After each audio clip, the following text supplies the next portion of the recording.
The first key step in keeping the Kenki trio together is to prevent the Cryo Kenki from running away with his dash attack. The opening move you want him to use is this triple slash attack, which will keep him close to the other two. We can accomplish this in a few different ways, and the first and probably most well-known method is to dash 2 times to the left when the stage starts, and then circle back around to start your rotation. The key is to put enough distance between you and the Cryo Kenki to put yourself out of range of his dash attack, which will cause him to just slowly walk towards you. Sometimes this doesn't work if the Cryo Kenki performs this quick step forward to catch up to you. If this is happening to you, I recommend taking 1 step to the left when you start the stage, and then start dashing after you've taken that step, which will prevent the Cryo Kenki from running after you. In a similar vein, another way you can achieve this is to take 1 step backwards, and then 1 more dash backwards before turning around to head back into the fight.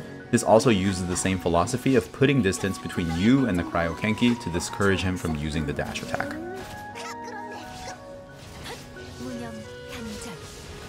If you have Kazuha, another reliable way is to use his skill immediately after starting the stage. Being airborne seems to trick the Cryo Kenki's AI into thinking that he can't reach you, so he doesn't use his dash attack while you're in the air. By the same logic, you can achieve the same effect with Wanderer's skill, by floating towards the Kenkis at the beginning instead of running towards them on foot. Now that we've prevented the Cryo Kenki from running away, the next key step is to prevent the Anemo and Neutral Kenki from splitting apart from each other. The best approach that I found works most consistently for me is to position myself facing the Neutral Kenki while the Anemo Kenki is standing behind him. The Anemo Kenki uses a sidestepping movement to move around, so the idea is to kind of play Ring Around the Rosie with him, using the Neutral Kenki as the center point of our orbit. If the Anemo Kenki sidesteps to the left, we're going to sidestep to the right to keep the Neutral Kenki between us, and vice versa. Sometimes the Neutral Kenki himself might move, and when that happens, if he sidesteps in the opposite direction of where the Anemo Kenki is going, it's going to break open this gap between the two of them. That open space is going to feel very inviting, and most players will have a natural tendency to try to step into that space so that you're fighting right in the middle of the 3 of them. But doing this will eventually drive the Anemo and Neutral Kenki farther and farther apart from each other over time. So you need to resist the urge to step in between them, and again maintain that position to keep the Anemo Kenki behind the Neutral Kenki relative to where you're standing. Even if a larger gap like this forms between them, the Anemo Kenki does have this double slash attack which causes him to step towards you. So as long as you're diligent about keeping him in line with the Neutral Kenki, the grouping will naturally be restored as the fight goes on. Now that we have the theory and the foundation sort of laid down, let's see what this looks like in practice with a few sample team comps. We're starting with a Wanderer team, because Wanderer is a carry that is kind of notorious for having small AoE damage, so he relies very heavily on good positioning to keep enemies grouped together. You can see how I'm adapting my position to the movement of the Anemo Kenki, which keeps him close to the Neutral Kenki. This enables Wanderer's charged attacks to hit both of them at the same time, which is really what makes or breaks the clear speed in this fight when you're using Wanderer. Even though the Anemo Kenki still ends up distancing himself near the end, we got so much AoE damage in with our first rotation that we're still able to clean up the fight with just 2 rotations.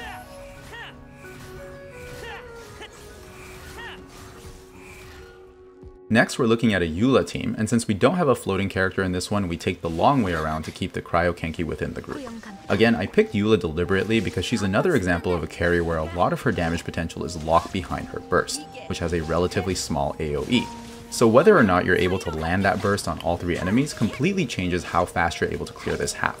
Just like we learned, I'm trying to keep myself on the opposite side of the Anemo Kenki relative to where the Neutral Kenki is standing.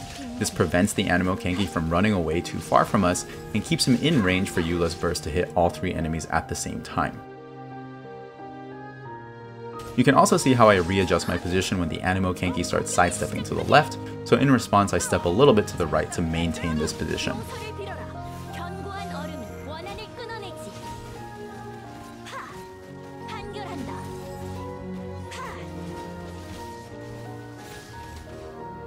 Finally, here's one last example with Neuvillette.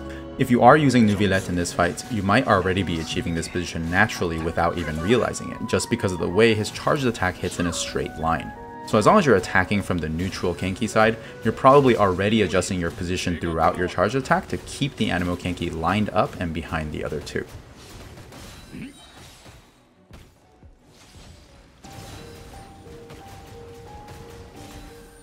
Before I close out the video, I want to go ahead and say that this is not an exact science. There are definitely factors that affect enemy behavior that I'm not aware of and subsequently aren't completely addressed in this video. This causes enemies to do some unexpected things that I can't really explain based on the things that I do know. That having been said, even though this strategy might not work 100% of the time, it should at least increase your consistency in successfully keeping these enemies grouped together and hopefully giving you a faster clear. I hope this was useful, and as always, thank you so much for watching.